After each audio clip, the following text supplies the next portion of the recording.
ভাইজান মদিনা আমার আসল ঠিকানা। কথা বলেন ঠিক কিনা?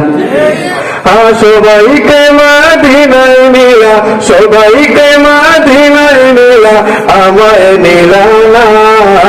মদিনা আমার আসল ঠিকানা, ভাইজান মদিনা আমার আসল ঠিকানা। সবাই পড়ুন, মদিনা আমার আসল ঠিকানা, ভাইজান মদিনা আমার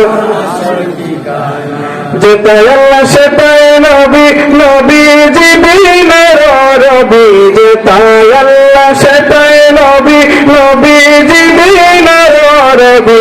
দেখলে ছবি পাগল হবে, দেখলে ছবি পাগল হবে। যতই মদিনা, মদিনা আমার আসল ঠিকানা, ভাইজান মদিনা আমার। আর জোরে পড়েন, মদিনা আমার আসল ঠিকানা, ভাইজান মদিনা আমার। আপনাদের কষ্ট হচ্ছে? সঙ্গ নবী চিরজীবন সুখে রবি, নবীজির সঙ্গ নবী চিরজীবন সুখে রবি। মরা দিল তোর তাজা হবে, মরা দিল তোর তাজা হবে, মরা রবে না। মদিনা আমার আসল ঠিকানা, ভাইজান মদিনা আমার। হচ্ছে না? আরো জোরে, মদিনা আমার, মদিনা আমার। সবাইকে মদিনায় নিলা, সবাইকে মদিনায় নিলা, আমায় নিলা না। মদিনা আমার আসল ঠিকানা, ভাইজান মদিনা আমার। হযরত মুহাম্মদ হামদুল্লাহ সাহেব মাসে জিনাদের অলিতে সবাই আসুন। গৌসুল আজম জিলানী অলিদের অলি তিনি, গৌসুল আজম জিলানী বাগদাদে জন্ম কুতুবে রাব্বানী, বাগদাদে জন্ম কুতুবে। সবাই পড়েন, পড়েন না। আল্লাহর অলিদের শান বললে তো আপনার আমার সগীরা গুনাহ মাফ হয়ে যাবে। কেন কেন? আমার নবী বলেন যে যিকরুল আম্বিয়া ইবাদাতুন ওয়া যিকরুস সালিহিন কাফারা। সুবহানাল্লাহ পড়েন। এই জন্য যুবক ভাইরা, আমি আপনাদের সামনে এমন একজন ওলির শান বলবো, আজকে এই পৃথিবীর জমিনে বিভিন্ন জায়গায় হযরতে খেতাসার মতো ওলি এসেছেন, যার কারণে ওলি হয়েছেন। আজকে তার শান যদি না বলেন তাহলে আপনি নিমক হারাম হয়ে যাবেন। কথা বলেন ঠিক কিনা?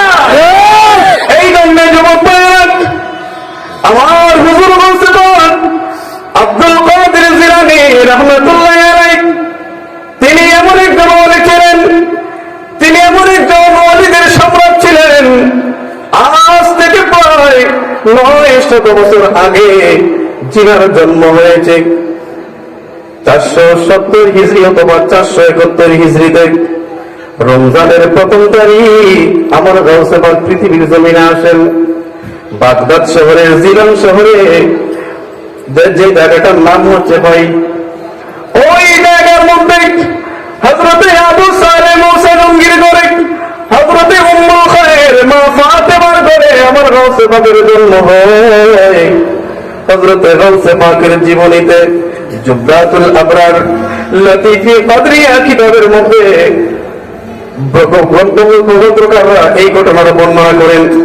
তারা সবাই বলেন আব্দুল কাদের জিলানী পৃথিবীর জমিনে এসেছেন, এমন একটা সময় এসেছেন তখন হিংসা ফাসাদ ফিতনা চতুর্দিকে ছড়িয়ে গিয়েছিল। তখন আমার নবীর দিন তেমন একটা উন্নতির দিকে যাচ্ছিল না। ঠিক ওই সময় আমার আল্লাহ পাক ওনার মাহবুব, ওনার এক বন্ধু আব্দুল কাদের জিলানীর জন্ম করান। সুবহানাল্লাহ। হযরতে উম্মুল খায়র মা ফাতেমা বলেন, আমার আব্দুল কাদের জিলানী 29 শাবান দিন শেষ হয়ে গেছে, রমজানের রাত্র শুরু হয়ে গেছে। আমার আব্দুল কাদের জিলানী পৃথিবীর জমিনে আগমন করবেন। ওই দিনে আমরা যে আগের দিন সেহরি খাবো, তারাবির নামাজ পড়বো, আকাশটা বড় মেঘাচ্ছন্ন ছিল, আকাশের মধ্যে বড় মেঘ ছিল।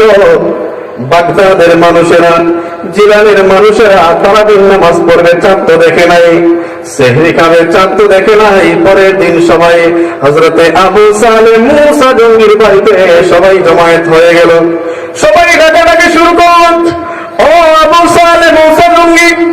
আপনি কি বাড়িতে আছেন? হযরতে আব্দুল কাদের জিলানী আম্মা হযরতে উম্মুল খায়র মা ফাতেমা বলেন, আমার স্বামী বাড়িতে নাই, আজকে আমার ঘরে একটা ছোট্ট সন্তান জন্মগ্রহণ করেছে। আপনারা কি জন্য এসেছেন? কেন চিল্লাচিল্লি করতেছেন? সমস্ত লোকেরা বলছে, ও আবু সালেহ মুসা জঙ্গির বিবি, আমরা একটা জিনিস জানার জন্য এসেছি। তারা বলতেছেন যে আজকে কি রমজানের প্রথম তারিখ? হযরতে আব্দুল কাদের জিলানী আম্মা বলছেন, আজকে রমজানের প্রথম তারিখ এটা আমি সঠিক বলতে পারবো না, তবে গতকালকে রাত্রে আমার ঘরে একটা সন্তান জন্মগ্রহণ করেছে। সুবহে সাদিকের পর থেকে অনেক চেষ্টা করেছি,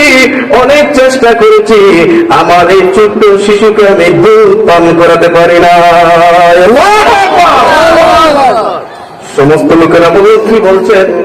এত ছোট্ট একটা শিশু, সে জন্মগ্রহণ করেছে, সুবহে সাদিকের পর থেকে আর দুধ পান করে না, কারণ কি?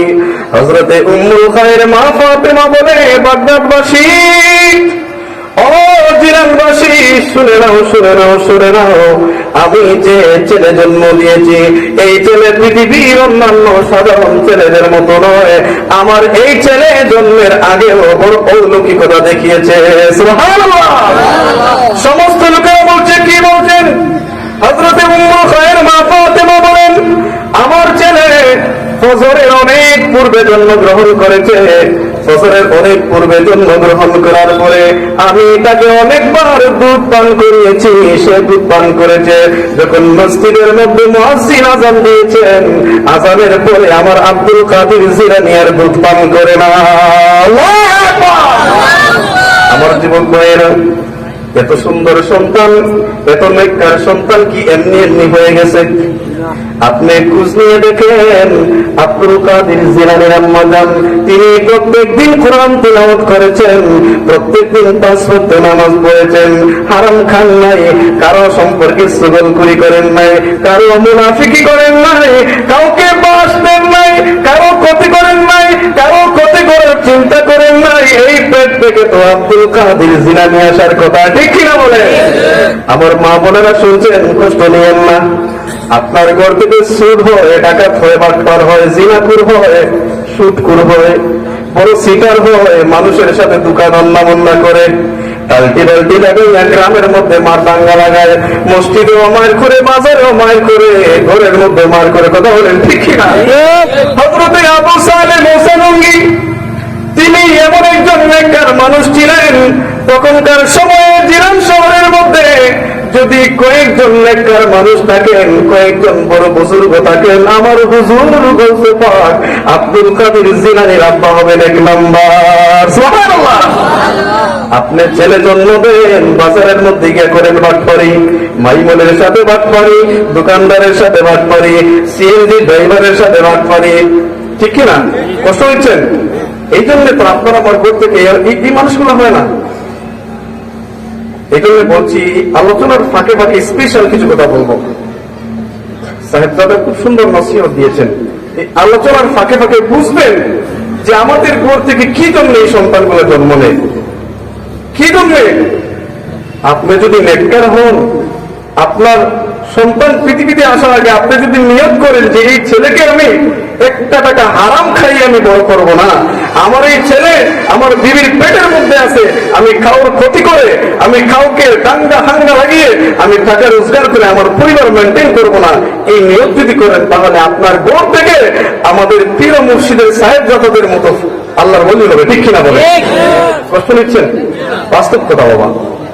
আমাদের খাবারে যেমন ভেজাল, ফরমালিন, আমাদের পেটের ভিতরে ফরমালিনের ভরপুর, ঠিক কিনা বলেন? হযরতে আব্দুল কাদের জিলানী, তিনি কেমন ওলি, তিনি কেমন সম্রাট।